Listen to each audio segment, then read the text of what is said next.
Hello friends, welcome back to my YouTube channel. Friends, अगर आप SSC के exams की तैयारी कर रहे हैं या रेलवे एनटीपीसी के एग्जाम्स की तैयारी कर रहे हैं तो आपके लिए आज का वीडियो एक मोस्ट इंपॉर्टेंट वीडियो हो सकता है।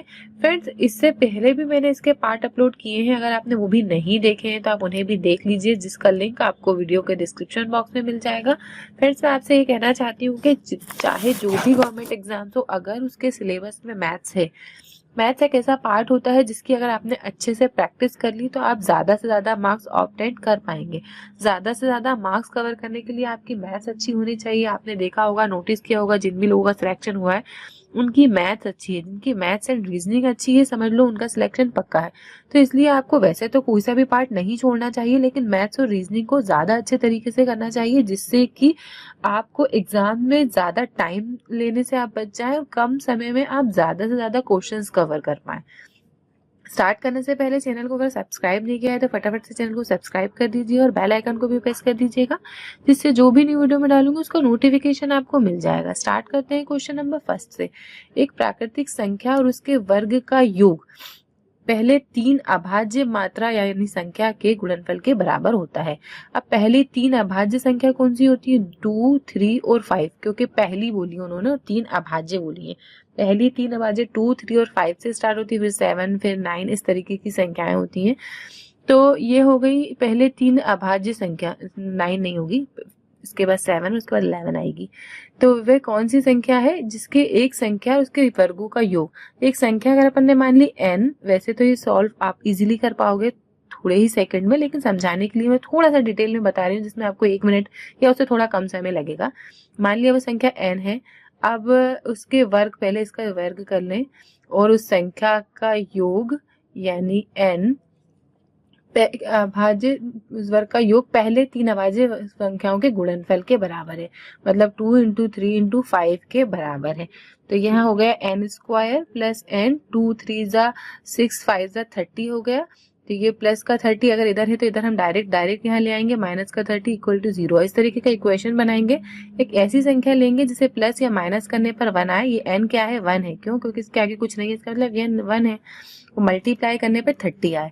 तो देखते हैं वो कौन सी संख्या है। इस तरीके की संख्या अगर हम लेंगे तो 5 6 30 होता है ना, 6n और यहाँ पे 5n। अब हमें देखना है कि संख्या में हमें कौन सा मान लगाना, कौन सा डिजिट लगाना है, प्लस लगाना है या माइनस लगाना है। देखिए, अब हमें ऐसा कुछ लेना है कि प्लस माइनस करने पे प्लस का 1 आए। बड़ी संख्या अगर प्लस की होगी तो प्लस का 1 आएगा, बस।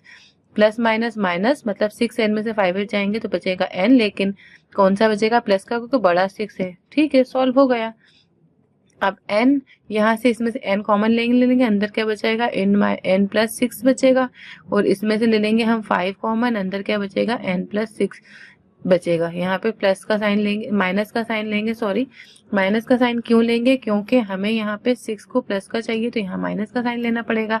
ठीक है, अब ये तो प्लस है, n प्लस 6 इक्वल टू 0, यानी n इक्वल टू माइनस का 6, तो हम ये नहीं लेंगे। नेक्स्ट क्या ले लेंगे हम?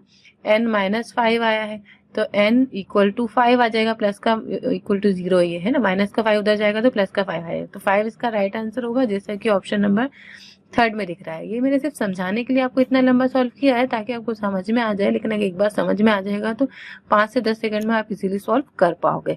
उम्मीद है कि आप समझ पाए होंगे। नेक्स्ट क्वेश्चन की तरफ चलते हैं। यदि किसी संख्या का 9वां भाग उसके 10वें भाग से 4 अधिक है, ये मान लो वो संख्या क्या हो गई? अपनी x हो गई। उसका 9वां भाग मतलब डिवाइडेड बाय 9, उसके 10वें भाग से 4 अधिक है, यानी इसका 10वां भाग से 4 अधिक, मतलब उसके 9वें भाग में से 10वां भाग माइनस करेंगे तो 4 अधिक आएगा। कैसे? देखो एग्जाम्पल ले लेते हैं। 14 में से 10 माइनस गए तो 4 बचे, ऐसा इक्वेशन बन रहा है ना। तो ऐसे इक्वेशन हमें इसमें बना लेना है। x divided by 9, x divided by 10 equal to 4 बन गया। अब इस तरीके का क्या होगा? इसका एलसीएम ले लेंगे, 90 आएगा। 10 9 इस तरीके का अगर एलसीएम लेते हैं तो इधर का मल्टीप्लाई इधर, इधर का मल्टीप्लाई इधर, तो ये 10x minus 9x equal to 4 हो गया। अब 10x में से 9x एक बचेंगे तो 1x बचेगा। अब 90 को इससे मल्टीप्लाई कर देंगे, 90 इंटू 4 यानी 360 इसका राइट आंसर आ जाएगा, जैसा कि ऑप्शन नंबर 2 में दिख रहा है। उम्मीद है कि आप इसे समझ पाए होंगे। नेक्स्ट क्वेश्चन की तरफ चलते हैं।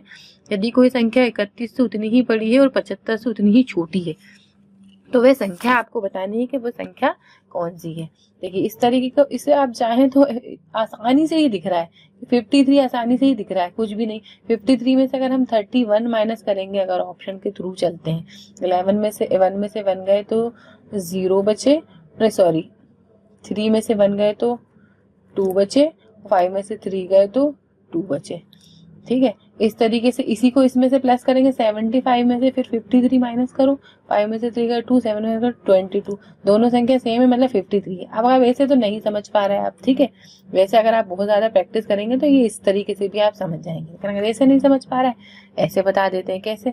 अब वही कोई संख्या 31 से उतनी ही बड़ी है, मतलब ये बड़ी संख्या ले ली, -31 कर दिया, जितनी की वो 75 से छोटी है, मतलब 75 माइनस x कर दिया, मतलब 75 में से x जाएंगे तो उतने ही बचेंगे जितने उस संख्या में से 31 जाने पर बचते हैं। तो हम इसको क्या करेंगे, जैसा अपन करते हैं, x को इधर ले लेंगे, प्लस का माइनस का x इधर आएगा तो प्लस का x हो जाएगा, इक्वल टू 75, माइनस का 31 उधर जाएगा तो प्लस का 31 हो जाएगा, 2x हो जाएगा, एक x और एक x 2x, 75 को इससे प्लस कर दो, कितने आएंगे, 5 और 1 6, 7 और 3 10, इसको काट दो, 2 से 2 5 10, 2 3 6, 53 इसका राइट आंसर है, जैसा कि ऑप्शन नंबर डी में आपको दिख रहा है।